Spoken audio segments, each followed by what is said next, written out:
ప్రార్థన చేసుకుందాం. సకల ఆశీర్వాదములకు కారణభూతులైన ప్రభువానికి స్తోత్రాలు. వాక్యములను ఆయన ప్రభు సందేశములను అవన్నీ కూడా వింటున్న ప్రతి ఒక్కరిని కుటుంబాలను మీరు దీవించి ఆశీర్వదించండి.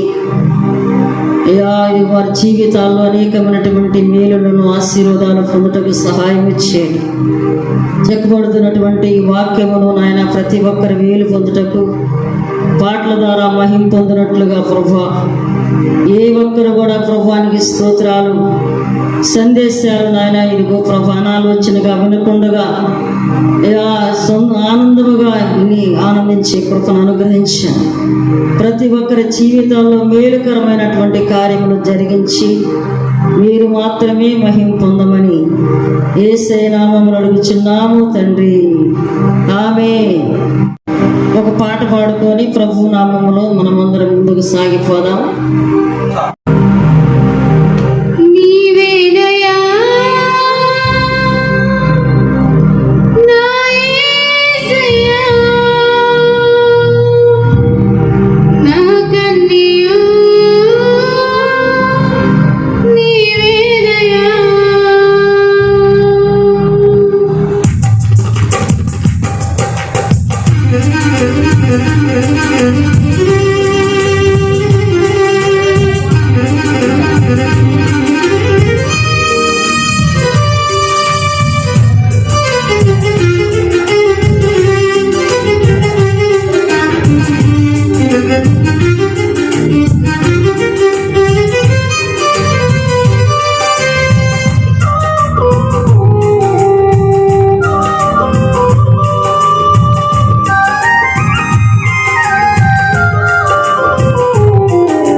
హల్లెలూయా. మన ప్రభువును రక్షకుడైన యేసుక్రీస్తు నామములో ఈ దినాన్ని కూడా దేవుని పరిచర్య చేయడానికి ప్రభు ఇచ్చిన కృపను బట్టి ప్రభువు నేను ఎంతగానో స్తుతిస్తూ ఉన్నాను. వీక్షిస్తున్న మీ అందరికీ కూడా యేసయ్య నామములో వందనములు చిన్న ప్రార్థన చేసుకుని దేవుని వాక్యాన్ని మనం ధ్యానం చేసుకుందాం. పరిశుద్ధాత్మ దేవుడే మనకు సహాయము చేయునుగాక. ప్రార్థన. దయగల తండ్రి, మా యేసయ్య మీకు వందనాలు చెల్లిస్తూ ఉన్నామయ్యా. కొద్ది నిమిషములు నీ యొక్క లేఖనములను ధ్యానిస్తూ ఉండగా మా ఆత్మలో మంట పుట్టును గాక నాయన, మా గుండెలో మండును గాక తండ్రి. నిశ్చయముగా నీ రాకడ కొరకు సిద్ధపరచబడే కృపచేత నింపి నడిపించండి అయ్యా. మీరే మాట్లాడే సూటిగా మమ్మల్ని శుద్ధి చేయండి. నీ వాక్యపు బలము చేత నడిపించమని యేసు నామములో ప్రార్థించి వేడుకున్నాము తండ్రి, ఆమేన్. చిన్న వాక్యాన్ని ఈ దినాన ధ్యానం చేసుకుందాం. బైబిల్ గ్రంథంలో నుండి ప్రకటన గ్రంథము 1వ అధ్యాయము 10వ వాక్యాన్ని ఒక్కసారి మనం ధ్యానం చేసుకుందాం. అక్కడ రాయబడ్డ విషయం ఒకటి మనం చదువుకొని మనం ముందుకు సాగిపోదాం. అక్కడ ప్రభు దినమందు ఆత్మవశుడనై ఉండగా బూర వంటి గొప్ప స్వరము. అక్కడ రాయబడిన మాటలో ఒక మాటను ఈ దినపు ధ్యానంగా మనం పరిగణ చేసుకుందాం. నిశ్చయముగా పరిశుద్ధాత్మ దేవుడే మనందరి హృదయాల్ని స్పర్శించును గాక. అక్కడ భక్తుడైన యోహాను భక్తుడు మాట్లాడుతూ అంటాడు కదా, ప్రభువు దినమందు అంటూ ఉన్నాడు. మనందరికి కూడా తెలిసిన యథార్థమైన విషయమే. ఈ యొక్క ప్రకటన గ్రంథమును రాసినటువంటి భక్తుడు యేసు ప్రభువారికి అతి సమీపముగా ఆయన రొమ్మున ఆనుకున్న శిష్యుడిగా యోహానుగా మనకి అందరికీ కూడా తెలుసు కనుక తన యొక్క చివరి దినాల్లో డొమిషియన్ చక్రవర్తి కాలములో ఎంతగానో హింసించబడుతూ పద్మాసు ద్వీపానికి చెరగా లేదా బానిసగా శిక్షించబడటానికి పద్మాసు ద్వీపంలో వేయబడ్డాడు. ఆ పద్మాసు ద్వీపంలో వేయబడ్డప్పుడు తను ప్రభువు దినమందు ఆత్మవశుడనై ఉండగా అంటూ మాట్లాడుతూ తనకు దేవుడు కలిగించిన ప్రత్యక్షతల గురించి మాట్లాడుతూ ఉన్నాడు. అయితే ఈ దినాన ఒక విషయాన్ని మాత్రమే ధ్యానం చేద్దాం. ప్రభువు దినము అనగా, ప్రభు దినం అంటే తర్జుమాల ప్రకారం అక్కడ రాయబడిన విషయం ఏంటంటే ఆదివారము నాడు అని చెప్పి ఆ విశ్లేషకులు దాన్ని వివరిస్తూ ఉన్నారు. కనుక ఈ దినాన మనం ఒక్కసారి గమనించినట్లయితే ఆదివారము నాడు చేయవలసిన కార్యములు కొన్ని మీతో చెప్పడానికి ఇష్టపడుతూ ఉన్నా. ఎందుకు చేద్దానంటే ప్రస్తుతపు దినములన్నీ కూడా ఆ లాక్డౌన్ వేయబట్టాన్ని బట్టి మందిరములు తెరవట్లేదు కదా, ఆరాధనలు జరగడం లేదు కదా, సేవకులు సమకూర్చట్లేదు కదా, ఇదిగో సేవకులు అందరూ కూడా మందిరాలకు రావటం లేదు కదా, ఎట్లా అనేసి అందరూ అనుకుంటూ ఉండగా ఒక చిన్న తలంపు దేవుడిచ్చిన దాన్ని బట్టి మాట్లాడుతూ ఉండడం జరుగుతుంది. కనుక ఆదివారం నాడు విశ్వాసి ఏం చేయాలి, ఆదివారం నాడు ఒక భక్తుడు ఎలాగ ఉండాలి, ఆదివారం నాడు మందిరము తెరిస్తేనే వెళ్ళాలా, ఆదివారం నాడు ఎదుగో మందిరము మూతవేయబడితే ఏం చేయాలి అన్న విషయాలు గమనించినట్లయితే దేవుని వాక్యానుసారంగా ఒక 7 సంగతులు మీతో చెప్పడానికి ఇష్టపడుతూ ఉన్నాను. కనుక శ్రద్ధగా ఆలగించినట్లయితే నిశ్చయముగా పరిశుద్ధాత్మ దేవుడే మనం దర్శించును గాక. మందిరము తెరవకపోయినా, ఇదిగో సేవకుడికి కనిపించకపోయినా ఆదివారమున నువ్వు చేయవలసిన కార్యములు కొన్ని ఉండగా నిశ్చయముగా అవన్నీ చేయడానికి పరిశుద్ధాత్మ దేవుడే సహాయము చేయులాగున మనమందరం కూడా ముందుకు సాగుదా. మొట్టమొదటిగా ఆదివారం నాడు ఏం చేయాలి అన్న విషయాన్ని గమనించినట్లయితే పాత నిబంధన కాలంలో మనకు ప్రారంభ పుస్తకమైనటువంటి ఆదికాండము అనేది మనం గమనిస్తే మొదటి 2, 3, 4, 5, 6 రోజులు కూడా దేవుడు తన సృష్టిని చేసి ముగించాడు. 7వ దినాన గమనించినట్లయితే దాన్ని విశ్రాంతి తీసుకున్నాడని విశ్రాంతి దినముగా దేవుడు ఎంచాడు. అయితే 7వ దినము విశ్రాంతి దినం అయితే యూదుల ఆచార ప్రకారముగా 7వ దినము శనివారముగా మనకు లెక్కల్లో పరిగణించబడుతూ ఉంటే మరి మొదటి దినం ఏమవుతుంది అంటే అది ప్రారంభ దినము ఆదివారమే కదా. అంటే దేవుడు తన యొక్క ప్రారంభ దినాన్ని ఆదివారంతో ప్రారంభించాడు కనుక మనము కూడా వారములలో మొదటి దినముగా ఆదివారముతో ప్రారంభిస్తూ ఉన్నాం. ఇక్కడ నా మాట ఏంటంటే ఆదివారముతో ప్రారంభించబడుతున్న అందరికీ తెలుసు. అయితే ప్రభు వారు చెప్తున్నారు కదా, ప్రథమ ఫలము నాది, ప్రథమ సంతానము నాది, ప్రథమ దినము నాది, ప్రథమ రోజు నాది, ప్రథమ ఫలము నాది అని ప్రభు మాట్లాడుతూ మాట్లాడుతూ ఉండగా, ఆదివారము ప్రథమ దినమైనప్పుడు, మొదటి దినమైనప్పుడు అది ఎవరికి చెందాలి అంటే ఖచ్చితంగా సూటిగా మనము నేర్చుకోవలసిన పాఠం ఏంటంటే ఆదివారము దేవునిదే. దేవునికి స్తోత్రం. ఎందుకు ఈ మాటలు మాట్లాడుతూ ఉన్నామంటే మన గడియ కావచ్చు, మన రోజు కావచ్చు, మన నిమిషము కావచ్చు, ప్రతిదీ కూడా ప్రథముగా దేవునికి ఇవ్వాల్సిందే. కనుక ఆదివారము అంటే వారములో మొదటి దినము దేవునికి చెందాల్సిందే, దేవుని మందిరానికి రావాల్సిందే, దేవుని సన్నిధిలో ఉండాల్సిందే, ఆయనను ఆరాధించాల్సిందే, ఆయన సన్నిధిలో మనం ప్రణమిల్లాల్సిందే.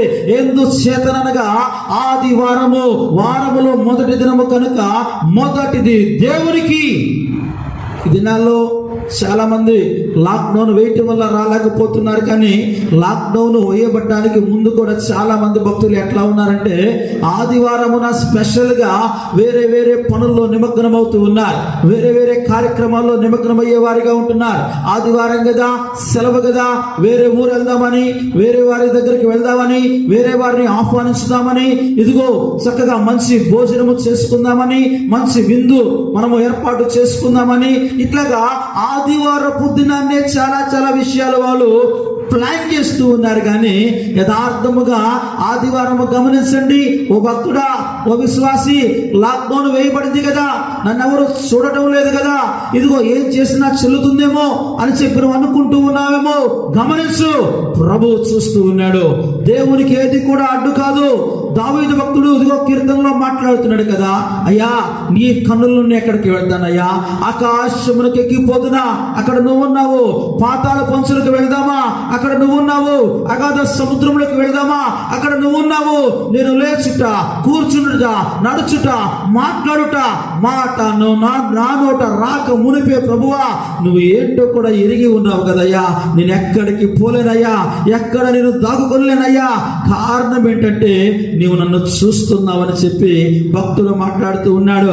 ఇదిగో ఈ దినాల్లో ఎవరు చూడడం లేదు, దైవజనుడు లేడని చెప్పి నీ ఇష్టానుసారంగా ప్రవర్తించడానికి అవకాశం ఇవ్వబడలేదు. కనుక ఆదివారము నాడు నిశ్చయముగా మనమందరము కూడా దేవుని సన్నిధిలో కనబడుదుముగాక. అంటే మందిరం లేదు కదా పాస్టర్ గారు, ఎలా కనబడాలని చెప్పి ఆలోచన రావచ్చు. నీకు నువ్వే దినాన్ని ప్రతిష్ఠించుకో, నీ ఇంట్లో కూర్చో. ఎచ్చట 2-3 ఆయన నామములో కూడి ఉంటే అదే దేవుని మందిరము కదా. ఆది అపోస్తుల కాలములో ప్రతి ఒక్కరు కూడా ఇంటింట సమకూర్చబడ్డారు కదా. ఇదే క్రమాన్ని ఇప్పుడు మనము తప్పకుండా పాటించవలసిన వారమై ఉన్నాము. కనుక ఆదివారము దేవునిది, ప్రభువు దినము. ఆదివారము ప్రారంభ దినము, అది దేవునికి చెందవలసి ఉంది. దేవునికి స్తోత్రం. మొదటి విషయముగా ప్రారంభ దినము ప్రభువుది. రెండో విషయాన్ని గమనించినట్లయితే అదే ఆదికాండం 1వ అధ్యాయంలో దేవుడు తన సృష్టిని ప్రారంభించినప్పుడు మొదటి దినమున ప్రారంభించాడు, రెండవది ఆయన సృష్టిని ప్రారంభించాడు. కీర్తనల గ్రంథము 100వ కీర్తనలో మనము గమనిస్తూ ఉంటే, అక్కడ చదువుతూ ఉంటే వరుస క్రమంలో చాలా విషయాలు అక్కడ పరిశుద్ధాత్మ దేవుడు వ్రాయించి ఉన్నాడు. ఆ సంబోధనలో మనం చూస్తుంటే ఆయన సృష్టి ప్రారంభించాడు. అక్కడ రాస్తున్నాడు కదా, మనమందరము కూడా ఆయన చేతి పని అయి ఉన్నాము, మనమందరము కూడా ఆయన గొర్రెలమై ఉన్నాము, మనమందరము కూడా ఆయన మేపడి వారముగా ఉన్నాము, మనమందరము కూడా ఆయన వారము అని చెప్పి అక్కడ వాక్యము సెలవిస్తూ ఉంది. కనుక రెండవ విషయముగా చేయాల్సిన పని ఏంటంటే, మొదటిగా ఆ దినము దేవునికి మనం అప్పగించుకుంటే, రెండవదిగా ఆయన సృష్టిగా, ఆయన చేతి పనిగా ఉన్న మనమందరము కూడా యెహోవా గుమ్మములలో కృతజ్ఞతాస్తుతులు చెల్లిస్తూ రావాలి. రెండవదిగా నీ జీవితంలో ఆదివారము నాడు, అయ్యా ఇంతవరకు మీరు కాచి కాపాడారు, ఇంతవరకు మీరు నడిపించారు, ఈ దినమును కూడా ప్రారంభిస్తూ ఉన్నానంటూ ఒక కృతజ్ఞత భావముతో దేవుని సన్నిధిలో మనం కనపడాలి. అయ్యా నాకు ప్రాణం ఇచ్చావయ్యా, ఊపిరిచ్చావయ్యా, నన్ను నడిపించావయ్యా అంటూ దేవుని సన్నిధిలో కృతజ్ఞత కలిగిన వారమై ఉండాలి. నిశ్చయముగా గమనించండి ఒకసారి, ఇదిగో దేశమంతటా, ప్రపంచమంతటా కంటికి కనపడని ఒక సూక్ష్మ జీవిగా ఉన్నటువంటి ఒక చిన్న వైరస్ అనేకుల ప్రాణాలను భయపెడుతూ తీస్తూ ఇప్పటికే కోట్ల సంఖ్యకు చేరగా నువ్వు ఇంకా బ్రతికి ఉన్నావంటే, నువ్వు ఇంకా సజీవుడిగా ఉన్నావంటే, నువ్వు ఇంకా ఊపిరి పీలుస్తూ ఉన్నావంటే అది దేవుని కృప కాదా? ఆయన క్షేమము కాదా?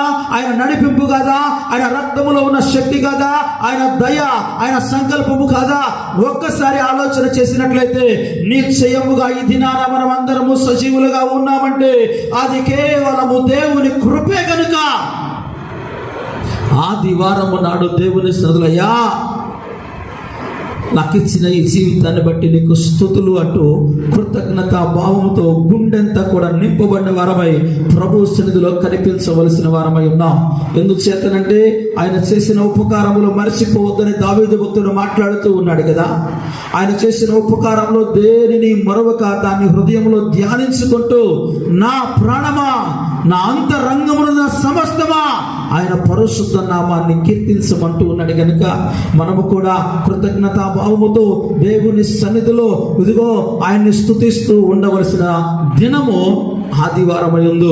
ఎందుచేతనంటే ఆయనే మనల్ని చేశాడు, ఆయనే మనల్ని పుట్టించాడు. మనం ఆయన చేతి పని, మనం ఆయన వారము, ఆయన ఊపిరి ఇస్తే బ్రతుకుతున్న వారము, ఆయన చేసిన చేతి పని అయి ఉన్నాము గనుక ఆ దేవాతి దేవుని నామాన్ని ఘనపరచవలసిన భాగ్యాన్ని ఆయన మనకే ఇచ్చాడు గనుక తోచ తప్పకుండా ఆయన సన్నిధిలో కనపడాలి. మొట్టమొదటిగా.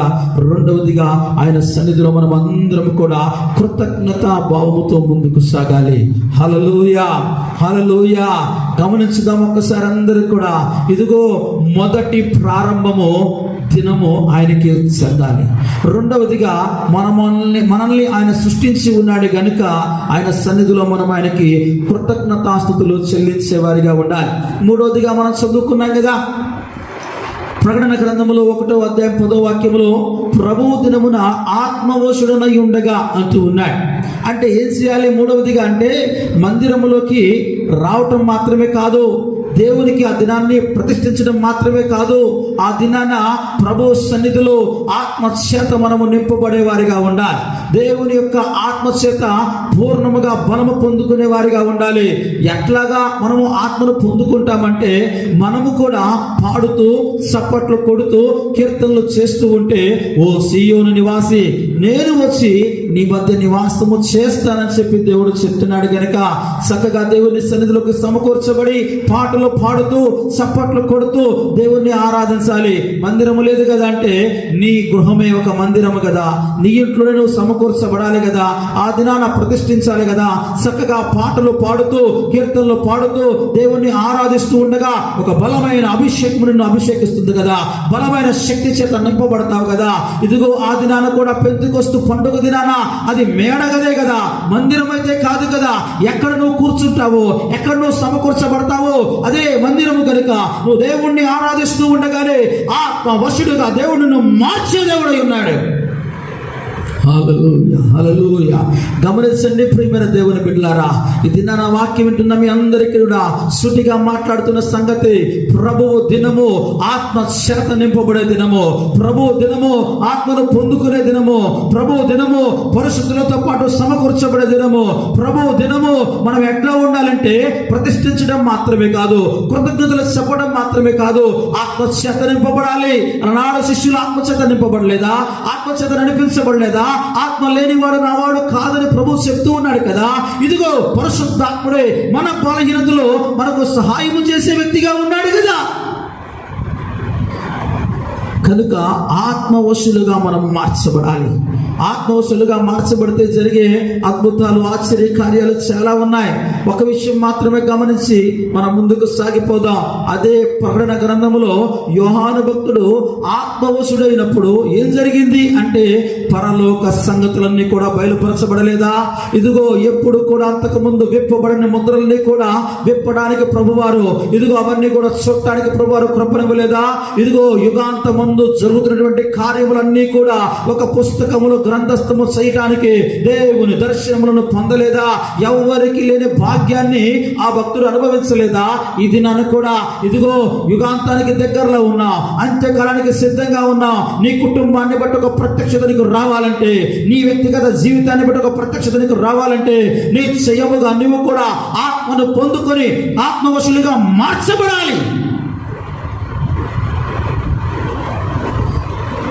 ఆదివారమున ప్రభు దినమున భక్తుడైన యోహాను ఆత్మవశుడైపోయాడు, ఆత్మచేత నింపబడ్డాడు, ఆత్మచేత నడిపించబడుతూ ఉన్నాడు. ఇదిగో చూడని గొప్ప గొప్ప మహిమయుక్తమైన సంగతులన్నీ కూడా చూస్తూ ఉన్నాడు, ఆశ్చర్యకరమైన విషయాలు చూస్తూ ఉన్నాడు. తన జీవితంలో ఎన్నడూ కూడా చెప్పనసక్యము కాని విషయములన్నీ కూడా అనుభవిస్తూ ఉన్నాడు. ఇంతకన్నా గొప్ప భాగ్యం ఏమన్నా ఉందా? గమనించండి ఒకసారి. ఎంత గొప్ప ధన్యత కదా! దేవునితో సహవాసం చేస్తూ ఎవడు చూడని వినని గొప్ప గొప్ప సంగతులన్నీ కూడా ఆ భక్తుడికి దేవుడు బయలుపరిచాడంటే ఆత్మవశుడై ఉండబట్టే కదా. మనము కూడా ఆత్మచేత నింపబడినట్లయితే, మనము కూడా ఆత్మచేత నడిపించబడినట్లయితే, మనము కూడా ఆత్మ కలిగిన వారమైతే నిశ్చయముగా ఒక విశేషమైన కృప చేత ప్రభు వారు నింపి, ఒక నూతనమైన బలము చేత దేవుడు నింపి, ఒక గంభీరమైన ఆత్మ చేత దేవుడు నింపి నిన్ను కూడా ఇదిగో ఒక నూతనమైన కోణంలో నడిపించే దేవుడై ఉన్నాడు కనుక ఆదివారము నాడు ఆత్మవశులుగా మార్చబడదుము కాక. ఆ తర్వాత విషయాన్ని గమనించుదాం. అపోస్తుల కార్యముల గ్రంథము 20వ అధ్యాయము 7వ వాక్యములో ఒకసారి అక్కడ మనం చూసినట్లయితే వచనం ఈ రీతిగా సెలవిస్తా ఉంది. అక్కడ పౌలయ్య గారు చక్కగా ఏం చేస్తూ ఉన్నాడంటే, ఆదివారమున సాయంకాలమున అక్కడ ప్రభువారు ప్రజలందరూ కూర్చుని ఉండగా విస్తరించి మాట్లాడుతూ ఉన్నాడు.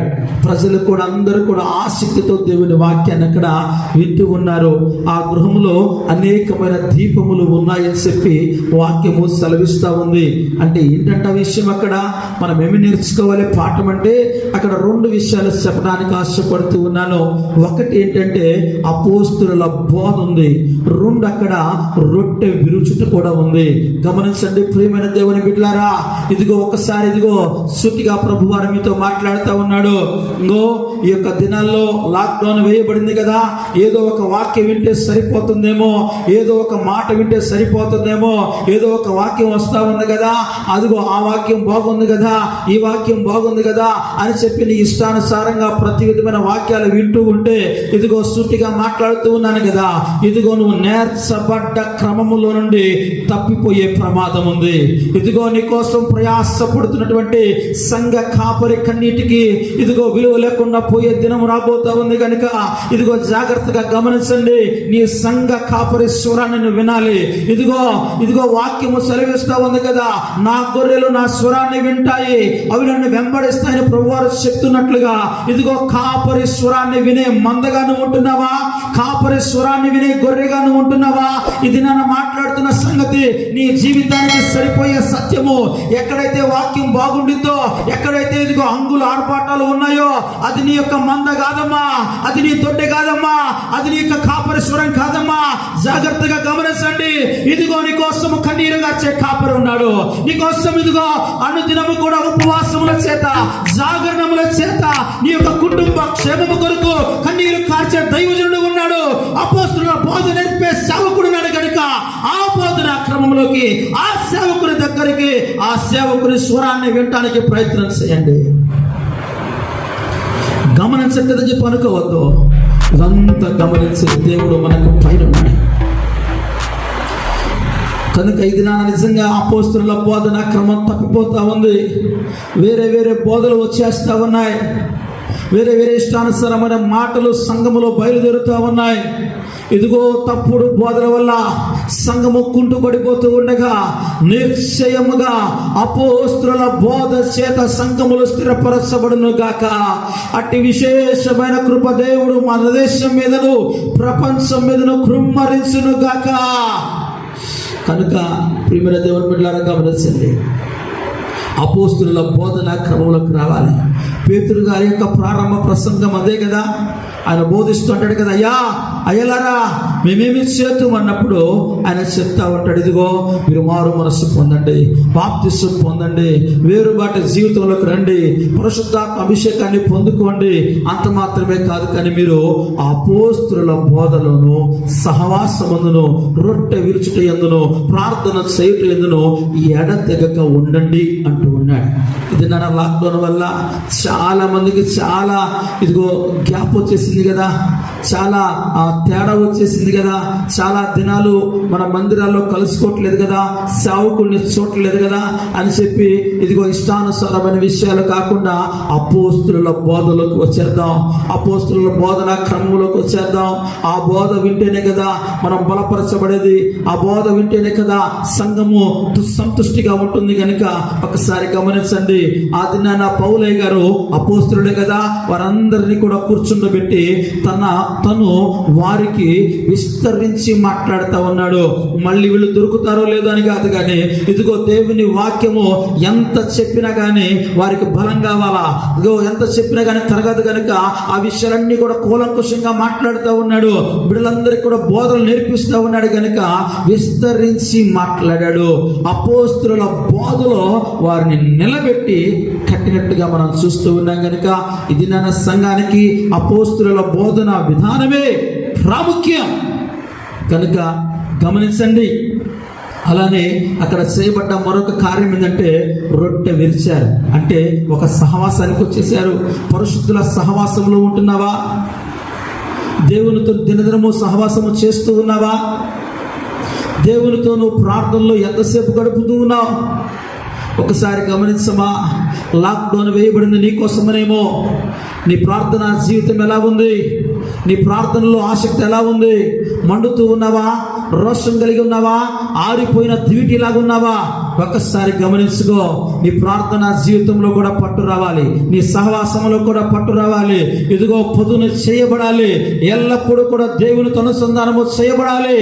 ఇదిగో సహవాసము బల్ల రొట్టె విరటం అంటే సహవాసమే కదా. నీ సహవాసం నిజంగా పరిశుద్ధతో ఉంటుందా? ప్రభుతో ఉంటుందా? ఒకసారి జ్ఞాపకం చేసుకో. ప్రభుతో నీ సహవాసం అంటే దేవుని వాక్యము, ప్రార్థనా జీవితము. అలానే పరిశుద్ధులతో సహవాసం అంటే నువ్వు ఆ రెండిట్లో లేకపోతే దేవుని యొక్క దైవజనులు ఇదిగో నీతోటి విశ్వాసులతో ఒక మంచి సహవాసంలో ఉండాలి. దేవునికి స్తోత్ర.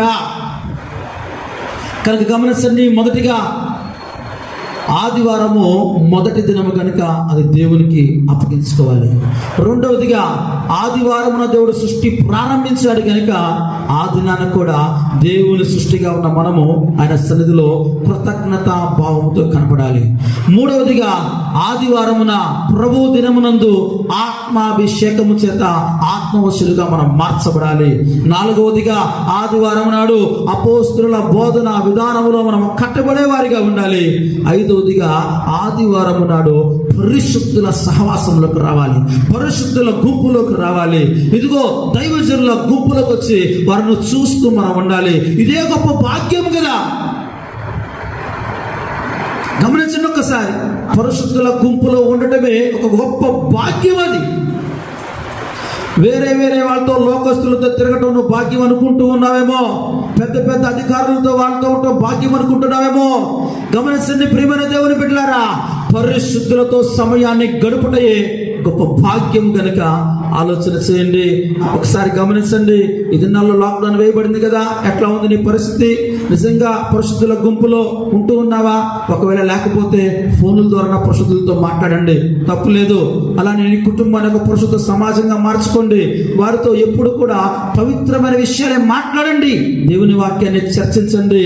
అదే దేవుడు నీకు అట్టి కృపను అనుగ్రహించును గాక. మరి కొంచెం ముందుకెళ్ళినట్లయితే దేవుని వాక్యము సెలవిస్తా ఉంది కదా. మత్తయి రాసిన సువార్త 28వ అధ్యాయము 1వ వచనంలో గమనించినట్లయితే ఈ యొక్క వచనం మనందరికి కూడా బాగా తెలిసిన వచనం ఏంటంటే, ఆదివారమున తెల్లవారుచుండగా మగ్దలేని మరియు వేరొక మరియు ప్రభు యొక్క సమాధి దగ్గరికి వెళ్ళగా అక్కడ ఖాళీ సమాధిని వారు చూస్తారు. ఏంటిందులో ఉన్న విషయం అంటే, ప్రభు వారు పునరుద్ధరణయ్యాడు. దేవునికి స్తోత్ర. అంటే అసలు విషయం ఏంటి ఇక్కడంటే, ఆదివారము నాడు దేవుడు పునరుద్ధరణయ్యాడు అంటే ఒక పునరుద్ధానపు బలాన్ని మనం అనుభవించాలి. దేవునికి స్తోత్ర. ఆదివారము నాడు పునరుద్ధానపు శక్తి చేత మనం నింపబడాలి. ఎలా నింపబడతామంటే పౌలయ్య గారు అంటాడు కదా, ఇదిగో దేవుని యొక్క పునరుద్ధాన బలము నేను అనుభవించడానికి, ఆ శక్తిలో పాలు పంపులు పొందడానికి నాకున్న సమస్తమును కూడా పెంటతో సమానంగా ఎంచుకున్నాను. ఏమైతే నాకు లాభకరముగా ఉన్నాయో అవన్నీ కూడా వదులుకున్నాను. ఒకటి మాత్రం నేను చేస్తున్నాను, వెనుకున్నవి మరచాను, ముందు నా కొరకు ఉంచబడిన దానికోసమే పరిగెత్తుతూ ఉన్నానని చెప్పి మాట్లాడుతూ ఉన్నాడు. అంటే ఆయన భావన ఏంటి, ఆయనలో ఉన్నటువంటి విషయం ఏంటి? ఆయన జ్ఞానవంతుడు కాదా, గొప్పవాడు కాదా? ఇదిగో చదువుకున్నవాడే, విద్యావేత్తే, ఒక మంచి హోదాలో ఉన్న వ్యక్తే, ఇన్ని కలిగి ఉన్నప్పటికీ కూడా పునరుద్ధాన బలము కోసం ప్రయాసపడుతూ ఉన్నాడు. ఎక్కడ దొరుకుతుందయ్యా అంటే దేవుని మందిరంలోనే కదా, ఆత్మచేత నింపబడితేనే కదా, అపోస్తుల బోధలకు వస్తేనే కదా, అపోస్తుల సహవాసంలో ఉంటేనే కదా పునరుద్ధాన బలము చేత నింపబడి ప్రభు రాకల్లో మనము కూడా ఆయన లేచినట్లుగానే పునరుద్ధాన బలము చేత లేపబడి పరములకు చేరుకుంటాం. కనుక ప్రియమైన దేవుని బిడ్డలారా గమనించండి, పునరుద్ధాన బలము చేత మనము నింపబడే వారిగా ఉండాలి. పునరుద్ధాన బలము చేత మనము ఎల్లప్పుడూ కూడా శక్తిని పొందుకుంటా ఉండాలి.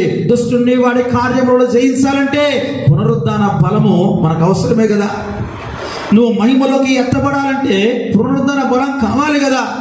అది ఎలా వస్తుందంటే ప్రార్థన, వాక్యం, బోధన, అపోస్తుల క్రమము, ఆ జీవన శైలిలు నీ జీవితంలో ఎప్పుడైతే అలవాటు చేయబడతాయో ప్రభువు రాగానే ఈ యొక్క బలము చేత నింపబడిన మనం కూడా ఆయనను చూచుటకు ఒక్కసారిగా లేచి వెళ్ళిపోతాం.